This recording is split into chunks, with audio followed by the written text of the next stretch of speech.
جنگ کے خاتمے اور مسلمانوں کی کامیابی کے بعد جناب خالد نے حضرت ابو عبیدہ کو بلوایا اور حضرت ابو بکر صدیق کی وفات اور ان کی جگہ حضرت عمر رضی اللہ تعالیٰ عنہ کی تقرری سے آگاہ کیا۔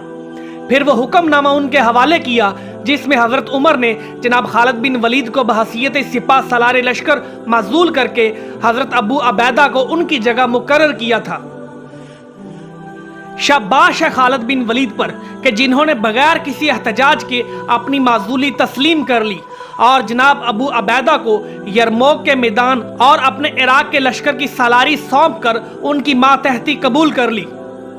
تاریخ مشرق میں جنگ یرموک ایک فیصلہ کن مارکے کی حیثیت رکھتی ہے، اس لیے کہ اس کامیابی سے نہ صرف رومی ایک وسیع خطے سے محروم ہو گئے بلکہ بلاد بنو اصغر یعنی شام میں اسلامی فتوحات کا دردہ ہو گیا۔ فتح یرموک پر کئی شعراء نے طبع آزمائی کی ہے۔ یہاں کعکہ بن عمر کے چند اشعار کا مفہوم بیان کیا جا رہا ہے۔ وہ کہتے ہیں، تم نے دیکھا کہ ہم جنگ یرموک میں اسی طرح کامیاب ہوئے جیسے عراق میں فتح یاب ہوئے تھے۔ ہم نے رومیوں کو بے دھڑک قتل کیا اور ان کے لشکر کو وقوسہ میں پاش پاش کر کے رکھ دیا۔ ان کی تلواریں ان کے کام نہ آ سکی، وہ وقوسہ کی گھاٹی میں گر کر ختم ہو گئے۔ ان کا انجام حد درجہ عبرتناک ہوا۔ شکست و نامرادی کے جو کڑوے گھونٹ انہوں نے پیے وہ ہر کس و ناکس کو پینا دشوار ہے۔ ناظرین، اس جنگ میں جو کچھ پیش آیا وہ فنون جنگ اور اعلیٰ قیادت کا ایک بہترین مظاہرہ تھا۔ جس وقت خالد بن ولید یرموک پہنچے تو مسلمان اپنے اپنے سپہ سالاروں کی ماتحتی میں رومیوں سے الگ الگ جنگ لڑ رہے تھے۔ باہمی رابطہ اور یکجہتی بالکل ناپید تھی۔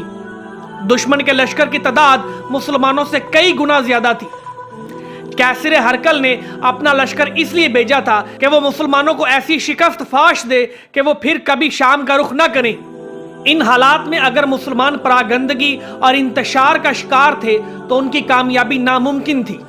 اس موقع پر حضرت خالد بن ولید نے اپنی استعداد اور جنگی مہارت کا جو مظاہرہ کیا، اس نے مسلمانوں کو تباہی سے بچا کر ان کے لیے فتح و ظفر کے دروازے کھول دیے۔ حضرت خالد نے مسلمانوں کو جمع کر کے اپنی چند جملوں کی تقریر کے ذریعے ان کی کمزوریوں کو ان پر ظاہر کیا اور بتایا کہ اگر تم الگ الگ جنگ کرتے رہے تو تباہی تمہارا مقدر بن جائے گی۔ اس وقت بچاؤ کی صرف یہی ایک صورت ہے کہ تمام فوجوں کو ایک لشکر میں ضم کیا جائے اور ان پر صرف ایک سپہ سالار مقرر کر کے کمان اس کے سپرد کر دی جائے۔ خدا کا شکر ہے کہ باقی 4 سالاروں نے خالد بن ولید کی بات توجہ سے سنی اور ان کے کہنے پر تمام فوجوں کو ایک لشکر بنا کر خالد بن ولید کو اپنا سپہ سالار چنا۔ پھر حضرت خالد بن ولید نے اپنی دور اندیشی اور تجربے کے زور پر لشکر اسلام کو اس طرح 38 دستوں میں تقسیم کیا کہ سب حیران رہ گئے۔ عربوں کے لیے یہ انداز اور تجربہ بالکل نیا تھا۔ اس کا اثر یہ ہوا کہ 40,000 کا لشکر 1,40,000 نظر آنے لگا۔ اس کا رومیوں پر ایسا زبردست روب پڑا کہ وہ مسلمانوں کا جم کر مقابلہ نہ کر سکے اور ایک دن اور ایک رات کی جنگ کے بعد میدان چھوڑ بھاگے۔ حضرت خالد بن ولید کی اس حکمت عملی نے نہ صرف مسلمانوں کو میدان یرموک میں شاندار فتح دلوائی تھی بلکہ اس حکمت عملی کو 1400 سال بعد پہلی جنگ عظیم میں اتحادیوں نے بھی اختیار کیا تھا۔ جب جرمنی کے ساتھ ان کی جنگ شروع ہوئی تو اتحادیوں کی فوجیں اپنے اپنے کمانڈروں کے ماتحت جرمنی سے لڑ رہی تھیں، مگر جب جرمنیوں نے پیش قدمی شروع کی تو اتحادیوں کو مجبور ہو کر خالد بن ولید کا فوجوں کی یکجہتی کا کامیاب طریقہ اختیار کرنا پڑا۔ چنانچہ انہوں نے اپنی تمام فوجوں کو بلا کر بلا تفریق مذہب و ملت تمام اتحادی افواج کو ایک سپریم کمانڈ کے ماتحت کر دیا، جس کے نتیجے میں انہیں کامیابی نصیب ہوئی۔ دوسری جنگ عظیم میں بھی خالد بن ولید کی یہی حکمت عملی اختیار کی گئی۔ اس موجودہ زمانے میں بھی نیٹو یعنی شمالی اوقیانوس کے معاہدے کے تحت یورپ کی اقوام کو ایک جگہ اکٹھا کیا گیا اور خالد کا اصول جنگ تسلیم کیا گیا۔ اس کے باوجود دونوں حالتوں میں بہت بڑا فرق ہے۔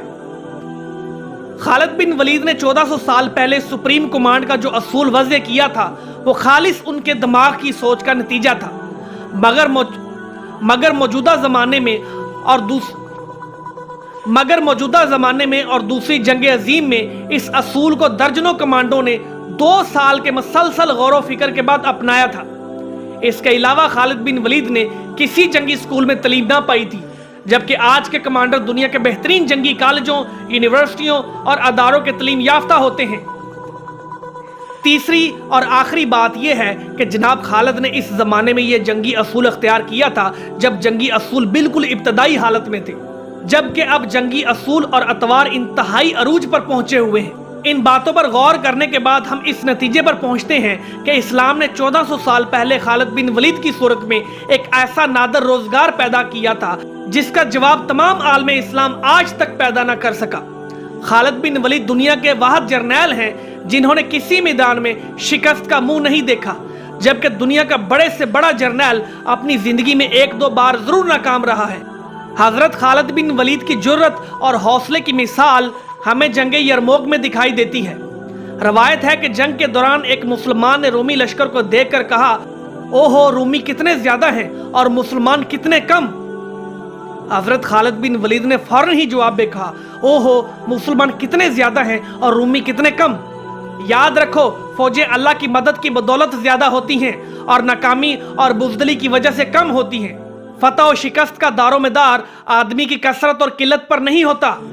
इसके जवाब में आपने मजीद फरमाया, काश मेरे घोड़े अश्कर का पांव अच्छा होता, फिर चाहे दुश्मन तादाद में कितने गुना भी ज्यादा होते, मैं उनकी मतलक परवाह न करता।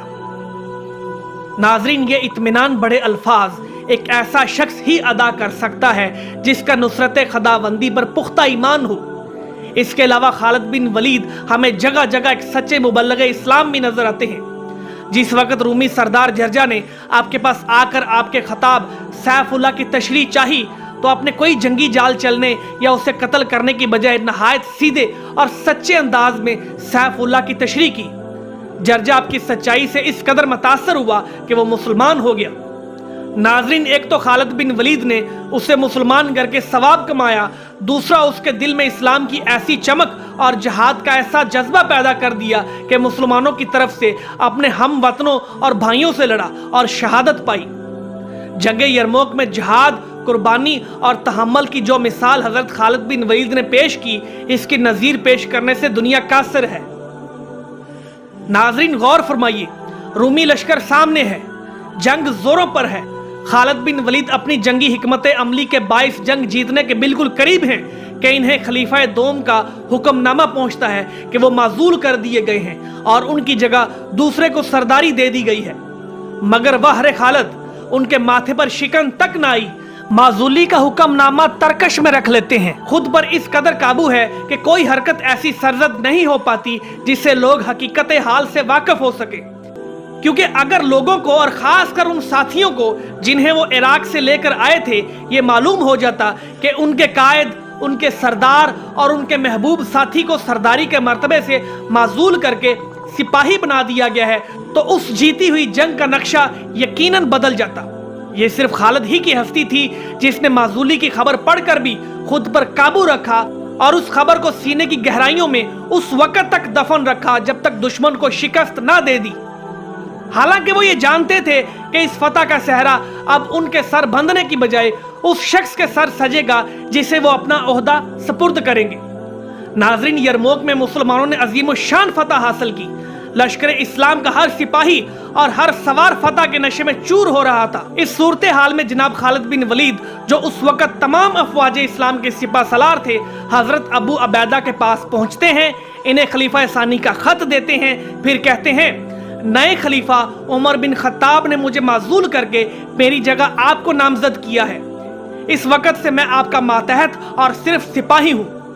नाजरीन, आप सोचिए और फैसला कीजिए कि अगर इस जमाने में किसी कमांडर को मैदान जंग में माजूल कर दिया जाए तो क्या वह खुलूस दिल से जंग जारी रख सकेगा? क्या उसके दिल में मुल्को कौम या अफसराने बाला के लिए कोई अच्छी जगह रह सकती है? मेरा ख्याल है कि आपका जवाब नफी में होगा। ऐसे हालात में वो बागी होकर खुद अपने मुल्क को नुकसान पहुंचा सकता है। मगर खालिद बिन वलीद का किरदार यह है कि इन्होंने खलीफा के हुक्मनामे को इस वक्त तक पोशीदा रखा जब तक इन्होंने रोमियों की शिकस्त से दो चार ना कर दिया। इनके इस खलूस का मुअर्रिखीन इस्लाम ने यह सिला दिया कि जंग यरमूक को खलीफा अव्वल हजरत अबू बकर सिद्दीक के दौर से निकाल कर खलीफा दोम हजरत उमर के दौर में डाल दिया, बल्कि इसकी तारीख ही बदल दी। तारीख़ इंग्लिस्तान में ये बात बड़े फ़ख्र से बयान की गई है کہ جب چرچل کو وزارت بحریہ سے الگ کر دیا گیا تو وہ میدان جنگ میں بحیثیت ایک سپاہی کے لڑنے کے لیے چلا گیا۔ انگلستان والوں کو معلوم ہونا چاہیے کہ چرچل نے کوئی نئی مثال قائم نہیں کی، بلکہ اس کی مثال تو 1400 سال پہلے اسلام کے عظیم سپہ سالار خالد بن ولید نے قائم کی تھی۔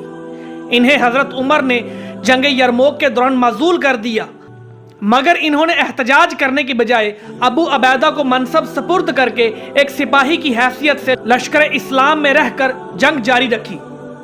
ناظرین، جنگ یرموک کا اختتام 3 باتوں پر ہوا۔ نمبر 1، رومیوں کی شکست، نمبر 2، حضرت خالد بن ولید کی معزولی، اور نمبر 3، حضرت ابو عبیدہ کی امارت پر تقرری۔ جناب ابو عبیدہ نے بشیر بن کعب حمیری کو یرموک میں اپنا نائب بنایا اور خود لشکر لے کر بھاگنے والے رومیوں کے تعاقب میں روانہ ہوئے۔ ابو عبیدہ تعاقب کرتے ہوئے سفر پہنچے، جہاں انہیں معلوم ہوا کہ بھاگنے والے رومی فہل کے قلعے میں جمع ہو رہے ہیں۔ اس کے ساتھ ہی انہیں یہ اطلاع بھی ملی کہ اہل دمشق کے لیے حمص سے کمک آ رہی ہے۔ اس تازہ صورتحال میں وہ فہل میں قیام پذیر ہوئے اور دربار خلافت کو حالات لکھتے ہوئے یہ مشورہ مانگا کہ انہیں فہل یا دمشق کس جگہ سے کارروائی کرنی چاہیے۔ دربار خلافت سے ابو عبیدہ کو حکم ملا کہ اپنی کارروائی کا آغاز دمشق سے کرو، کیونکہ دمشق ملک شام کا مضبوط قلعہ اور دارالسلطنت ہے۔ نیز یہ کہ فہل پر بھی ایک دستہ متعین کر دو تاکہ وہ دمشق والوں کے لیے کچھ نہ کر سکے۔ خلیفہ وقت کے حکم کی تعمیل میں حضرت ابو عبیدہ نے امارہ بن مخش کی زیر کردگی میں ایک دستہ فہل کی طرف بھیج دیا، دوسرا دستہ ذوالقلع کو دیا کہ وہ دمشق اور حمص کے درمیان قیام کرے تاکہ حمص سے دمشق کو مدد نہ پہنچ سکے۔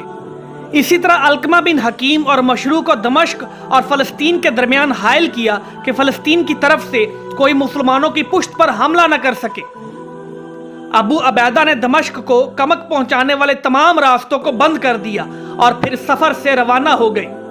دمشق پہنچ کر انہوں نے قلعے کا چاروں طرف سے سختی سے محاصرہ کر لیا۔ اس وقت خالد بن ولید کی حیثیت سپریم کمانڈ کی بجائے ابو عبیدہ کے ماتحت ایک سپاہی کی سی تھی۔ خلیفہ دوم حضرت عمر نے بعض وجوہات، جس کا ذکر بعد میں آئے گا، کی بنا پر خالد بن ولید کو معزول کر دیا تھا، مگر ابو عبیدہ نے، جو ایک جہاں دیدہ سپہ سالار تھے، خالد بن ولید کی صلاحیتوں سے فائدہ اٹھانے کے لیے انہیں دمشق کے 5 دروازوں میں سے ایک یعنی باب شرق پر ایک دستے کے ساتھ متعین کیا، اور اس دستے میں وہ لوگ شامل کر دیے جو خالد بن ولید کے ساتھ عراق سے آئے تھے۔ باقی دروازوں پر باب فرادیس پر عمر بن العاص، باب توما کے سامنے شرجیل بن حسنہ، باب فرج پر کیس بن حبیرہ کو متعین کیا، اور خود ابو عبیدہ باب جابیہ پر اترے۔ اب قلعے پر حملہ شروع ہوا۔ مسلمان قلعے پر تیروں کی بارش کرتے اور منجنیقوں سے پتھر برساتے، مگر قلعے والوں کا کوئی خاص نقصان نہ ہوتا۔ پھر اہل قلعہ کو حمص اور فلسطین سے مدد آنے کی بھی امید تھی، اس لیے وہ بڑی استقامت سے مدافعت کرتے رہے۔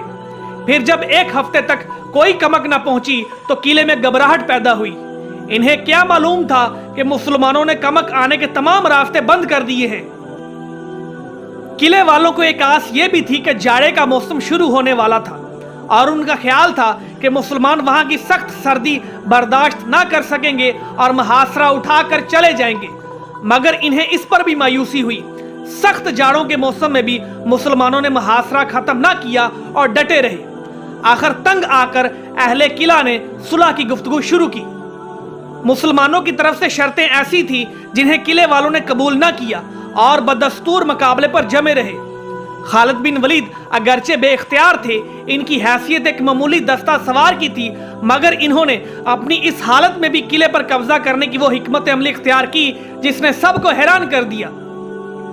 خالد بن ولید کی یہ عادت تھی کہ رات کو نہ خود سوتے تھے اور نہ دوسروں کو سونے دیتے تھے۔ ان کے کان ذرا سی آہٹ پر کھڑک اٹھتے تھے اور آنکھیں کانوں سے بھی زیادہ تیز تھی۔ خالد کو کسی ذریعے سے معلوم ہو گیا کہ دمشق کے بطریق یعنی بڑے پادری کے گھر لڑکا پیدا ہوا ہے، اور یہ کہ اس نے آج رات دعوت عام منعقد کی ہے۔ ظاہر ہے کہ عیسائیوں کی دعوت میں شراب و کباب کی اس وقت بھی کثرت ہوتی تھی اور رقص و سرور کی محفلیں جمتی تھی۔ چنانچہ خالد بن ولید نے فیصلہ کیا کہ وہ اس موقع سے ضرور فائدہ اٹھائیں اور آج رات قلعے کے اندر داخل ہوں گے۔ اس فیصلے کے بعد انہوں نے دن ہی میں تمام انتظام مکمل کر لیا۔ किले के गिर्द एक गहरी और चौड़ी खंदक थी। इसे पार करने के लिए इन्होंने मशकें इकट्ठी की, फिर सीढ़ी नमा कमंदे जमा की और रात का इंतजार करने लगे। बाब शर्क जिस पर खालिद बिन वलीद को तैनात किया गया था, उस तरफ की खंदक बहुत गहरी और चौड़ी थी, लेकिन मुजाहिदों के लिए ऐसी मुश्किलात कोई अहमियत नहीं रखती। बस रात होते ही इन्होंने तलवारें संभाली, कमंदे कमर में कसी और मशकों में हवा भर के इनकी मदद से पानी से लबालब खंदक को इन्होंने चीदा चीदा आदमियों ने अपने सरदार खालिद बिन वलीद की सरकर्दगी में पार किया। खालिद बिन वलीद के साथियों में दो बड़े जियाले मुजाहिद थे, काका बिन अमर और मजऊर बिन अदी।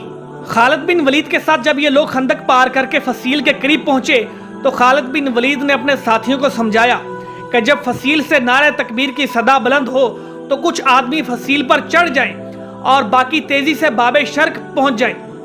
सबसे पहले काका बिन अमर और मजऊर बिन अदी ने किला की बर्जियों पर कमंदे फेंकी। कमंदे बुर्जियों के गंगूरों में अटक गईं। इन कमंदों में सीढ़ियां बनी हुई थीं, इनके जरिए ये दोनों फसील पर पहुंच गए। इनके बाद खालिद और उनके साथी ऊपर पहुंचे। फसील के तमाम पहरेदार शराब के नशे में धुत पड़े थे। खालिद बिन वलीद ने कुछ आदमियों को फसील पर छोड़कर इन्हें हुक्म दिया कि जब वो फसील की दूसरी तरफ नीचे उतर के वहां मौजूद लोगों पर हमला कर दें तो किले की फसील पर खड़े हुए लोग फौरन नारा तकबीर बुलंद करना शुरू कर दें। यह कौल सादक है कि जब तक इंसान खुद अपनी मदद आप नहीं करता उस वक्त तक खुदा भी उसकी मदद नहीं करता। दूसरे मानों में जो शख्स खलूस से दिल से कोशिश करता है खुदा उसे जरूर कामयाब करता है। खालिद बिन वलीद अपने ओहदे से माजूल किए जाने के बावजूद लश्कर इस्लाम और अपने अल्लाह से पुरखलूस थे, चुनांचे उस वक्त में खुदा ने उनकी मदद फरमाई। खालिद फसील से अपने साथियों को लेकर तलवारें सौंधते हुए नीचे उतरे और बाबे शर्क के महाजों पर अल्लाह अकबर का नारा मारकर हमला कर दिया। इनके नारे की आवाज सुनते ही फसील पर मौजूद लोगों ने भी तकबीरें बुलंद की और नीचे खड़े हुए लोग बाबे शर्क की तरफ दौड़ पड़े। उधर खालिद बिन वलीद नारे लगाते हुए पहरेदारों को कत्ल करते हुए सदर दरवाजे तक पहुंच गए और दरवाजे का कुफल तोड़ के दरवाजा खोल दिया। उसके साथ ही बाहर खड़े हुए तमाम मुसलमान किले के अंदर दाखिल हो गए। पूरा किला शराब के नशे में धुत पड़ा हुआ था। शोरो गुल बुलंद हुआ तो लोग घबरा के उठे, मगर समझ में न आया कि क्या हो रहा है और मुसलमानों के नारे किले के अंदर कैसे बुलंद हो रहे हैं। जब उनको मालूम हुआ कि खालिद बिन वलीद बाबे शर्क से किले में दाखिल हो गए हैं तो वो दूसरे दरवाजों की तरफ भागे जिनके बाहर मुसलमान मोर्चे लगाए बैठे थे। फिर इनमें मशवरा यह हुआ कि खालिद बिन वलीद को नजरअंदाज करके मुसलमानों से उनकी शराइत पर सुलह कर ली जाए। चुनांचे उसी वक्त सिपाहसालार अबू अबैदा की तरफ कासद दौड़ाया गया और फौरन सुलह करके बाकी दरवाजे भी खोल दिए गए। अब सूरत हाल ये हुई कि खालिद बिन वलीद तो बाबे शर्क से फातिहाना किले में दाखिल होकर मारते काटते आगे बढ़ रहे थे और बाकी दरवाजों से सरदाराने लश्कर सुलह करके किले में दाखिल हो रहे थे और किला वाले इनसे गड़गड़ा कर कह रहे थे, हमें खालिद बिन वलीद से बचाओ, वो हमें कत्ल करने आ रहे हैं। इस तरह खालिद बिन वलीद और दूसरे सरदाराने लश्कर इस्लाम किला के दरमियान आके मिले। खालिद ने बताया कि वो फातिहाना दाखिल हुए हैं, मगर अबू अबैदा ने कहा हमने किला वालों से सुलह कर ली है, इसलिए किले के तमाम लोग सुलह के तहत समझे जाएं। नाजरीन, सुलह की शराइत यह तय हुई, किला वाले सोने चांदी और जायदाद का 5वां हिस्सा मुसलमानों को अदा करें, फी कस 1 दिनार सालाना अदा करें, फी जरीब जमीन 1 जरीब गेहूं सालाना अदा करें। शाही खानदान और उसके मुतल्लिकीन का ममलूका सामान और जमीन माले गनीमत में दाखिल होंगे। नाजरीन, इस तफसील से यह बात ज़ाहिर करना मकसूद थी कि दमिश्क की फतह का सहरा सिर्फ और सिर्फ खालिद बिन वलीद के सर है। अगर वो बाबे शर्क से किले में दाखिल ना होते तो अहले किला अबू अबैदा से हरगिज सुलह न करते। फिर मालूम नहीं कि किले का मुहासरा कब तक जारी रहता और उसका अंजाम किसके हक में होता।